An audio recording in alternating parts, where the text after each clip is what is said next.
Good evening. My name is Matt Nathan from Don't Leave Organise. I am joined by Nadia Jammer, excellent comrade from that organisation, and we're really, really grateful to Socialist Telly for giving us this platform, well, for as many Saturday nights as you want to see the programmes we're going to make. Nadia, what programmes are we making here? So we've got some really great programmes lined up. Tonight we are talking about workers in the pandemic.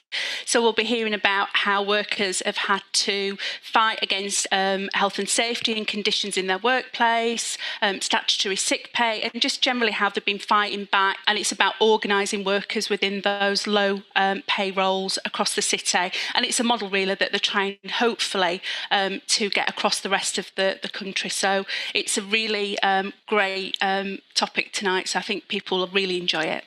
And that's what we're trying to do. We are trying to showcase groups and campaigns all around the country that represent the best of our class-conscious socialist values, to give them a spotlight so that you can support them, but also to show you how they work. So hopefully it inspires you to go into your own communities and set up similar organisations. And look, none of us are perfect, so you might be watching this and thinking, why have they asked that question, or why have they not asked that question? I mean, get in touch with us. We really want feedback. We want to make this as productive and useful for you watching it as possible, and we do have thick skin, so don't worry about offending us. And listen, if you've got campaigns, if you watch this and you think, I know a great local campaign, this really needs to be on Agitate Organise Saturday, please do get in touch. We'll put links in the descriptions, but without further ado, I think we should move on to the interviewees for this week, and then we can have a bit of a chat about it afterwards. Is that okay, Nadia? Really, really pleased to have two excellent guests with us today. The emphasis of this programme is going to be on workers during the pandemic, how it's affected them and how it's affected their particular struggles. These are two fantastic organisers. I'm joined by Sarah Woolley, who is the General Secretary of the Bakers Union and a key organiser for the Full Sick Pay Now campaign on statutory sick pay. Really excited to have her here because the Bakers Union is a fantastic campaigning union. Sarah, thank you for joining us. Thanks for the invitation. And also we've got Dr. Bob Jeffrey, who is a senior lecturer at Sheffield Hallam and lead researcher on low pay and a key organiser with Sheffield Needs a Pay Rise. So before we get to sort of move on to talking about some of the campaigns you're involved with, I think it's important we can take a moment just to really reflect on the context. I mean, the contrast could not be more stark between workers in this country, quite often literally on the front lines of this pandemic, or keeping food being delivered, keeping the economy going and all the rest of it, getting a really raw deal on things like statutory sick pay, forcing them to choose between doing the responsible thing and isolating, and quite often putting food on the table. And then you've got this Tory government, which is handing out jobs for the boys in defunct PPE contracts that don't seem to deliver anything, track and trace that they've stopped talking about. I mean, just PPE, £500 million, could not be a stronger contrast. Bob, it'd be great if you could give us a bit of context on, before we talk about the pandemic itself, just kind of low pay in this country and what the consequences of that are. Yeah, definitely. So, I mean, clearly we have a big problem with low pay, poor terms and conditions in work in this country. You know, I think it's well known now that 2/3 of poverty in this country is in work poverty. So it's people who have jobs, but they're not getting paid enough. They don't have enough hours. It's particularly concentrated in some sectors, as we know, and particularly those sectors where people have been designated key workers because of the pandemic. So we're talking about retail, social care, hospitality, these kinds of things. And yeah, I mean, it really does put enormous pressures on people, forces decisions about whether, you know, at the extreme end, eating or heating, as the saying goes. And we've seen this huge proliferation in food banks over the last 10 years. So yeah, it's a real big problem. And Sarah, obviously, it's something that kind of acutely affects the workers that you represent. Could you sort of tell us a bit about that? Yes, we represent people that work throughout the food industry that's predominantly a low-paid industry, and obviously in hospitality with our members in McDonald's, Wetherspoons and Greggs. And, you know, it's tough. The national president yesterday, we were in a meeting and he used the phrase, they're not unskilled, they're undervalued. And I think that just, you know, paints the true picture of the situation with our members. They have worked in the main throughout this whole pandemic. They are low paid. They are deemed as being low skilled, but actually it's not easy being in a factory for 12 hours a day, producing bread at a high quality standard, or any food at a high quality standard that isn't going to make people ill, that, you know, is nutritious. And to be paid as low as they are in the main for it, it's disgraceful at best. We've got members that are having to rely on food banks that can't afford to buy the food that they are producing, and in 2021, that's disgraceful. So that key word there, undervalued. Is that part of what the Full Sick Pay Now campaign is about? Is it about building that value? Yeah, I think. Ian used that yesterday, so it wasn't. It's not something that we've used in the campaign. But you know, yes, it is. These people shouldn't have to think, I'm not feeling well, but I have to go into work because I can't afford to be paid statutory sick pay and stop at home.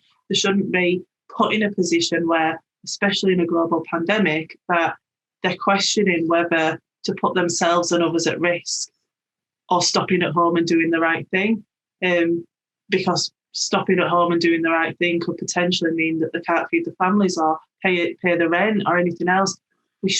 People shouldn't be put in that position, you know, and I believe that the numbers and the spread of the virus would be very different if people weren't being put in that position. So how did the campaign come about? Who's involved with the campaign? What's the campaign doing right now? So we launched the campaign back in September with Don't Leave Organise, ourselves. I think there's a couple of trade unions involved as well. And it was literally about the fact that we've known for a long time that statutory sick pay is an issue, but it's just been magnified by the pandemic and people struggling to survive. It's hitting more people now. You know, many people can go a full 12 months under normal circumstances and get through work. But actually, when you're having to isolate and you're forced, it's a big eye-opener of just how wide the impact of statutory sick pay is. And we launched it back then. We're calling for the government to call on employers really to fund the first 6 weeks of pay at 100% worth of wages, and then for the government then to increase the next 28 weeks in line with maternity pay payments. Where we are at now is we're still having discussions with parliamentary groups. The campaign's still talking about it at different platforms. We need another push. We had a TUC conference last year as well that kind of endorsed what we were calling for.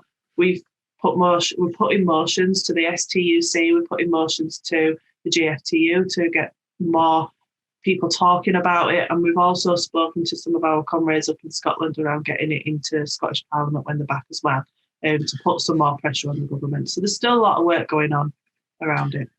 And that's obviously that's a national campaign. I'm gonna bring Bob in a minute to talk about a really, really important local campaign. Just before we move on, I mean, what people watching this, how can they help the Full Sick Pay Now campaign? I think, you know, contact the local MPs and ask them what they're planning to do to help their constituents through this pandemic, especially, but going forward as well. Ask them if they could survive on £95 a week, because I doubt any of them could with the wages that they're on. And pass motions at the conference and within the trade union branches and local CLPs to support it as well. And of course, join a union. And join a union, because that's the best way. Absolutely. So, Bob, you're involved with the Sheffield Needs a Pay Rise. How did that come about? So I guess it was in 2016 where, as the Trades Council, I'm chair of Sheffield Trades Council, myself, some other members of the exec, Martin Mayer, Darragh O'Neill, and I guess we'd got talking because we'd seen a Britain Needs a Pay Rise campaign from the National TUC, which was a great slogan, and there was some campaigning around that, but we felt, we needed to do something on the ground to make that a bit more of a reality as a grassroots campaign. I think the second thing was there was a series of reports by the Resolution Foundation, and they identified, miserly as it was, but the increases to the national minimum wage associated with George Osborne's national living wage. They calculated that Sheffield was the large city where the most workers were going to gain from that. And I think that really just alerted us to what a huge chunk of workers were on low pay in our city. And then I think the third thing was, we were seeing exciting kind of new unionism campaigns, and particularly the McStrikes and the energy around that. But, a lot of this was concentrated in London, and we thought, Sheffield's a large city. We need to get some of this action out where we are as well. But I think, the other part of it is that, before going into working in universities, growing up, I'd worked in fast food, retail, in warehousing, seen really terrible terms and conditions, bullying, discrimination, exploitation. When I was growing up, didn't really know what a union was. And, I'm lucky I've ended up in an industry which is strongly unionised, but really aware that that's just not the case for the majority of people. So I guess the kind of combination of those factors, we thought, we need to do something to boost trade unionism in the city. So how do you go about then building a grassroots campaign of that nature? Who do you draw into that? I guess, we've kind of learned the hard way over time through trial and error. So to begin with, we were holding rallies in the city centre, demonstrations, trying to get some energy around that. When other unions like the Bakers Union were taking action at McDonald's in London or Unite at TGI Fridays, we were doing some solidarity picketing of stores in Sheffield. But I think, kind of over time, we realised a couple of things. One, that kind of shouting about poor terms and conditions outside of the fast food outlet without going in and talking to the workers was perhaps not the most productive strategy. And then I think secondly, we printed these Know Your Rights cards, and we actually got the idea from the Better Than Zero campaign in Scotland. And it's just, a card with 10, 15 basic employment rights that a lot of people aren't aware they've got. And we'd be kind of handing these out in the city centre, engaging young workers in conversations and using that to find out what people's grievances were. But being an entirely kind of volunteer-led organisation, that there were kind of issues on following up contacts quickly enough. And we thought, actually, to get this on a bit more of a systematic basis, what we need to do is employ someone, hire our own organiser. And one, we're, Trades Council run on a shoestring budget. We're not really set up to employ someone ourselves. Two, we really need the kind of the experience and the input of an established trade union. And that's where this kind of partnership agreement with the Bakers Union came from. There's probably some people watching this who are either they might be in sort of working conditions like you've just described, or they might have a relative or family member who might be in them, but they might be thinking, well, I don't even know if my workplace is unionised. What would your advice, Sarah? What would your advice to those people be? Your workplace doesn't have to be unionised for you to join a union and unionise it. If you've got that desire that you want to make your workplace a better place to work, then join a union and get your workmates to join as well, because they are the union, the workplace. The people within the workplace of the trade union. It's not me as general secretary. I'm a person with a title. The most important people in a trade union are those on those at grassroots level in the workplaces demanding change. And so, Bob, it sounds like you got the Bakers Union involved and others as well. Yeah, well, so what we've done is, and I suppose as we've been going forward, a big idea underpinning the campaign is that we need to add capacity to the organised trade union movement in this country. So unions like Sarah's, the Bakers, and many others are doing fantastic work. But I think, the evidence speaks for itself. We've seen a halving in the numbers of trade union members over the last 35, 40 years in this country. Now, I believe there's enough organisers, paid organisers out there for the established trade unions to kind of remain steady. But I think there's question marks over whether there's enough resources to expand. So a big idea now underpinning our campaign is to really get some extra resources on board for the established trade union movement. Now, what we've done is we've signed this partnership agreement with the Bakers Union. The Bakers Union employs our organiser. They help in terms of the management. We contribute to their campaign. So our organiser is doing a lot of work on organising the kind of hospitality employers that are targets for the Bakers Union. But the benefits to it are much greater than that. So like part of the week, our organiser works on general kind of capacity building campaigns for the local trade union movement. So, citywide campaigns drawing attention to 0-hour contracts, low pay, agency work, sexual harassment in the workplace, all these kinds of campaigns. And because we're doing that and we're generating so much publicity and social media coverage, then we're getting dozens and dozens of workers coming to us and saying, well, we need to be in a union. What can we do? And then we're ideally placed. We work very closely with the regional TUC in Yorkshire and Humber, and we can direct those workers to the appropriate trade union. So the kind of spin-off benefits for the movement are much greater than just the contribution for the Bakers Union. Sorry, I was just, Sarah, go on, I interrupted you. Sorry, you've got a fantastic organiser in Sheffield. Yeah. She really is a diamond. And it sounds like it's sort of a virtuous circle. You've got that grassroots activity, but that really feeds into and supports the trade unions' kind of nuts and bolts day-to-day work anyway. Yeah, absolutely. So, I mean, whether it's, Unison and GMB campaigns around social care, whether it's USDOR campaigns around retail and, the abuse retail workers have suffered during the pandemic and the issues they've been dealing with, because we're just having so much contact with workers in the community, we're able to identify these individuals, direct them to the right union, help them with training, all of that kind of stuff. And Sarah, sorry, I interrupted you there, but you were making a really important point about how they've got a fantastic local organiser. And I think it's quite important. I mean, there's people probably watching this and thinking, this is great, I want to do this in my community. What do you think makes a good organiser? Well, the one in Sheffield has got a lot of drive. She's got a lot of determination. She's very well organised herself. It's not easy getting lots of no's before you get that one yes. And being able to see potential in people that they probably don't see in themselves as well is key. And she's got that in bucket loads. Fantastic. And I mean, I think just to add to that, Matt, I mean, so our local organiser, Rowan Conn, she's got so much dynamism.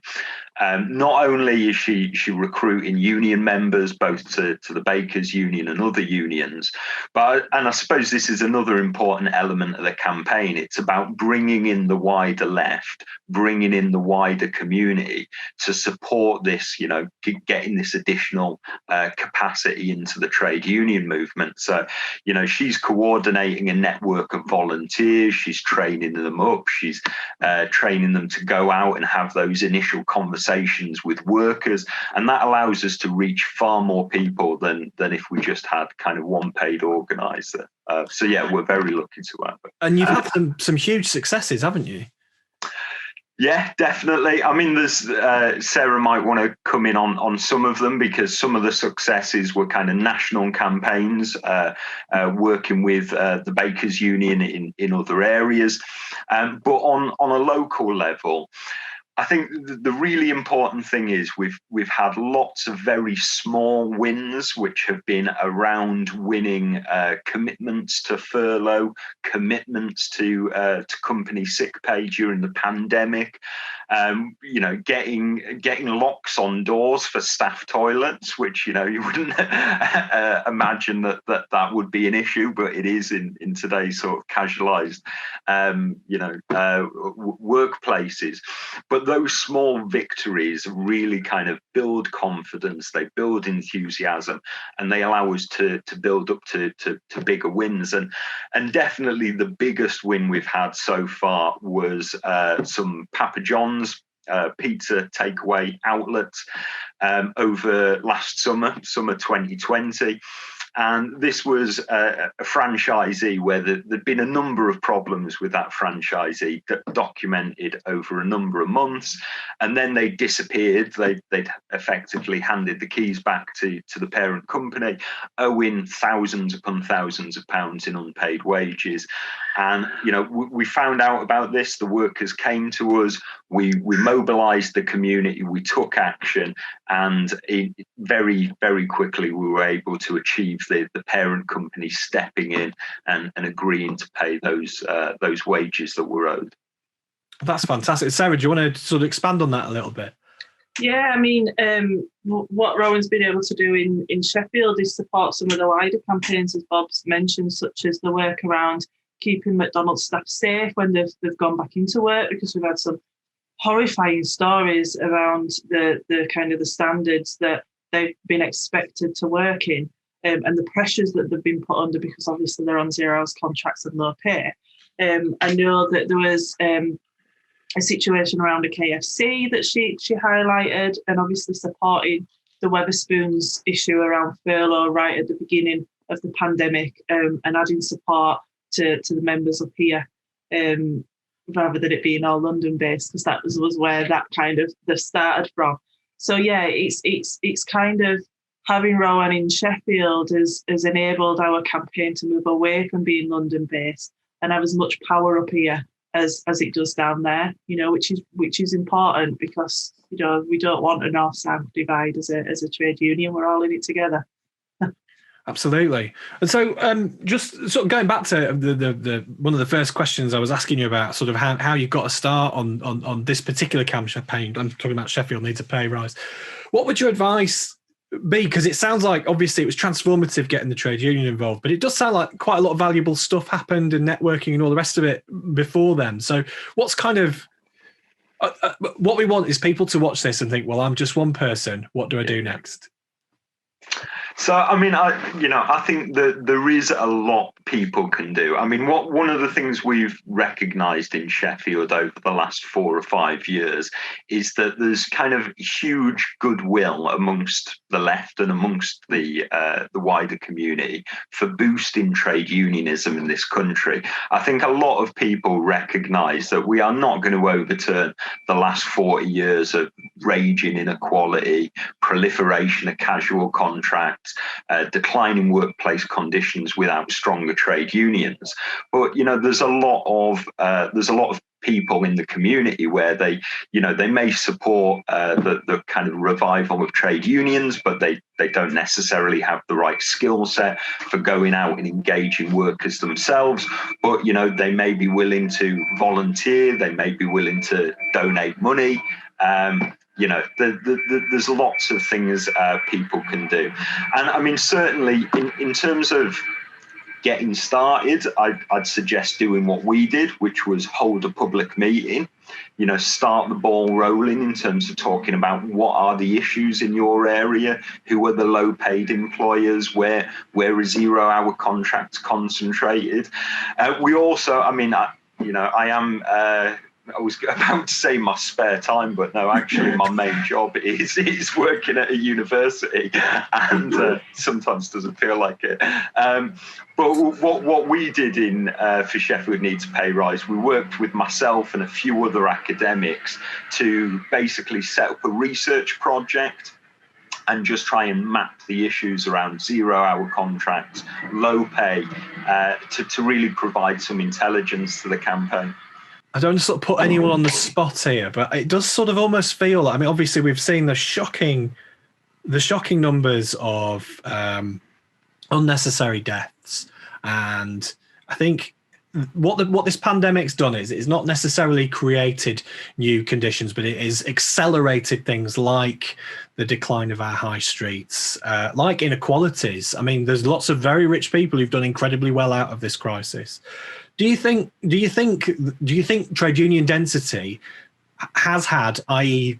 the low trade union density, has had an impact on how this country's coped with this crisis? Definitely. I think people have forgotten that we are the 99%. And actually, if we all stand together and demand better, we're more likely to get it than just by division and blaming each other, which is exactly what the government want us to do, because whilst ever we're doing that and fighting amongst ourselves, we're not demanding better from them. And I think the demise of the trade union movement in the last 20 years is a big part of that, but that's why it's also so important that whatever else comes out of this pandemic, people recognise the need for trade unions and the need to join together collectively to demand better, because otherwise, where are we going to be? Yeah, I mean, I think just to add to that, the research that we've been doing in Sheffield, and people can have a look at that research for themselves. It's lowpaysheffield.com. Download the report and have a look at it. But we kind of did an epilogue to that report, which was looking at the impact of low trade union density, 0-hour contracts to the pandemic. And we talked about the harms of the pandemic as we described it, the predictable consequences of a lack of bargaining power. Because, you know, if in normal times you were so lacking in power in your workplace that your employer kept you behind, made you do cleaning on your own time, made you do unpaid work, you had to put up with bullying, you had to put up with discrimination, then of course during a pandemic, then you're not going to be able to challenge your employer over the poor terms and conditions. You're not going to be able to stand up and say, I want more PPE or sanitizer or whatever the case may be. So really, really useful stuff there. Sarah, how can people get involved with the full sick pay campaign? So as I mentioned before, keep an eye on our website, the Bakers Union, Don't Leave Organise's website. Contact local MPs, pass motions at their local CLPs, their trade union branches, and we need to make noise and pressure around this. And the only way that we're going to force change is to make the government aware of the impact of statutory sick pay through this pandemic. And Bob, how can people support Sheffield Needs a Pay Rise? So, I mean, first of all, you can get in touch with us. You can support our campaign. We welcome donations. So we're crowdfunding our organiser's salary, if you like. The Bakers Union is chipping in half. We're chipping in half. So we're wanting to continue that great work, supporting workers on the worst terms and conditions here in Sheffield. But we're also wanting to see this model expand to other areas. So, if we want to see a once in a generation step change in the capacity of the trade union movement in the UK, then we really need other areas to take up this model. And it might be trades councils who are best placed to coordinate that activity, but certainly the Labour Party or the Labour movement organisation should be making a key role. If you're interested, you think this model could work in your town or area, you think you could crowdfund a trade union organiser, then get in touch with our campaign. We're on Twitter, Chef Needs a Pay Rise, at Chef Pay Rise. We're on Facebook. Get in touch with us. We're more than happy to send a speaker to your meeting, talk about what we've done here and how you can perhaps emulate the campaign where you are. That's fantastic. Thank you so much. And Sarah, do you have any final words for workers in this pandemic? Yeah, for those that have worked all the way through, thank you ever so much for everything that you've done to keep this country going through the pandemic. For those that have been furloughed, I hope that you've been able to cope through it. I can only imagine what it's been like not having your normal day-to-day routines. But whatever you do coming out of this pandemic, join a trade union. Go onto the TUC website, find the trade union that is for your industry, because you can't all join the bakers as much as we'd love to have you, but join a trade union if you do nothing else. That's brilliant. Thank you. Thank you to both the guests. Thank you for watching. We'll put all the links that they've described. They'll be in the description down below, so you can go and find that stuff for yourself. This is a production of Don't Leave Organise, and we are all about networking and supporting the left within the Labour Party, but also grassroots campaigns and groups out there in communities just like yours. If you've got any questions about campaigns, send them in to us, and we will try and find someone who's got experience to either answer the question on a programme like this, or if it's appropriate, we'll get back to you privately. But thank you for watching, and thanks again to my guests.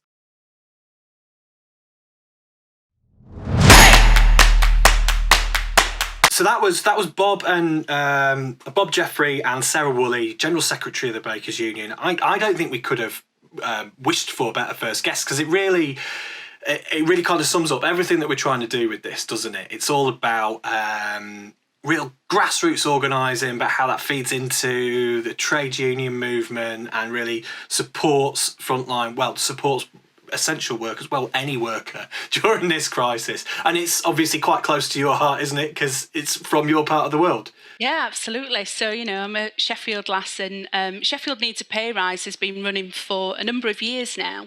And it's been great to see how that's grown. Obviously, Bob is part of the Trades Council. Obviously, Sarah's part of the bakers, and they've worked together to arrange an organiser within the city. And the campaign is very much around workers being front and centre and the community supporting that. And it's great because, I come, as I said, from Sheffield. It's a city of steel. That was its traditions. But it's now the low pay capital of the country. And, a lot of those unionised workplaces now are coffee shops, their housing estates, their retail with non-unionised workforce. So I think it's really important what Sheffield Needs a Pay Rise have achieved, really, and the wins that they've been able to get for the workers, and make the workers realise that they have, with the union backing, they have the strength to stand up with the community support as well. So I think, it's really inspiring to have seen a lot of that, and, people getting involved. It's been amazing, really. And I really think, it's a model that you could apply that anywhere, couldn't you? It's really, and I think, it came up in the interview, but I think I think it really does. It needs to be sort of restated, that virtuous circle of the work that community-funded organiser does really feeds into union recruitment and improving union density, and that empowers workers to fight against all the things you just described. And of course, we should talk about as well the just precarity. You mentioned that research. Bob really kindly shared that with us. It's really, really great. So there'll be links to that in the description of this, and I think they'll probably be up on your screen as well. Something else to point out, the Full Sick Pay Now campaign is completely supported by Don't Leave Organise. There is a playlist of videos from a fairly recent rally that was back in November of last year. So we'll send you links to that as well, because that's a really, really important campaign. Yeah, £95.80 per week is, people are having to make those difficult decisions, as Sarah's pointed out, between their own health and their work colleagues' health and their family, and, food on the table, paying the rent, and no worker should really ever have to be put through that. In relation to the precarity report, that Bob helped organise. I actually was at the launch for that, and I kind of gave some feedback on the BAME community, particularly in Sheffield. And it was just stark how the differences, 38% of the BAME communities lived in the most rundown areas, the balance between the kind of pay for BAME workers and other workers was something, it hasn't increased in the last decade. So it's a really important document, really, and I do encourage people to read it because that relates to so many other cities. It's based in Sheffield, and it's for Sheffield needs a pay rise. But, you could literally, particularly across the north, you could have that reflected in lots of different places. Absolutely, and as Sarah said as well, really important to have that national support, because she, quite rightly said, as far as the working class is concerned, there is no north-south divide. I think hopefully we get more campaigns and campaigners like that. I think I did mention at the end of the thing there, what we want to do is make this as kind of informative and useful for you as possible. So get in touch with us if you've got questions about this stuff. We're really privileged in terms of the access of the really kind of the calibre of campaigners we've got. We've got access to, and hopefully some of them will appear on this show. One final thing as well, I think there's a Just Giving page specifically for Sheffield Needs pay rise. Do you want to tell us a bit about that, Nadia? Yeah, so obviously the organiser is partly funded by the Bakers Union, and obviously the rest is then contributed from, some of it comes from the Trade Council, but, other comrades really. So if you can contribute, please do, because the work that campaigner does to help organise workers within the city is just so important. So we definitely encourage people to do that if they can contribute. That's really appreciated. And when we say organise, I mean this level of organ. I mean, so I got in touch with them and said, "Have you got some photographs we could use in the little credits thing we have at the start?" And straight away, this huge pile of stuff. There was myself and the Bakers national president actually. Just last year went on one of the events, and there were 100 people from the community. So the organisers organise not just within the workforce but within the community as well, and the support was just it was phenomenal. So it's a really important role, and obviously, as you said, we want to increase that density in trade unions. So it's a fantastic opportunity for everyone to play a part in that. Yeah, and if you're in the Labour Party, you should be talking to your councillors and your MPs about how this could work in your area. If you're in a trade union, you should be talking to your trades council and saying, look, maybe we need to copy the homework of Sheffield Needs a Pay Rise, because I'm so impressed in the successes they've got as well. So look, I think we're coming towards the end there. Thank you for being with me this evening, Nadia. It's been a really great first show. And as I say, look, please get in touch if you've got campaigns you want to suggest that we cover. If you've got a campaign you want us to cover, we really want to, as I say, showcase the amazing work that is going on out there. And remember, do not go gentle into that good night. Watch Educate, Agitate, Organise every Saturday night. Absolutely. Thanks for watching. See you next time.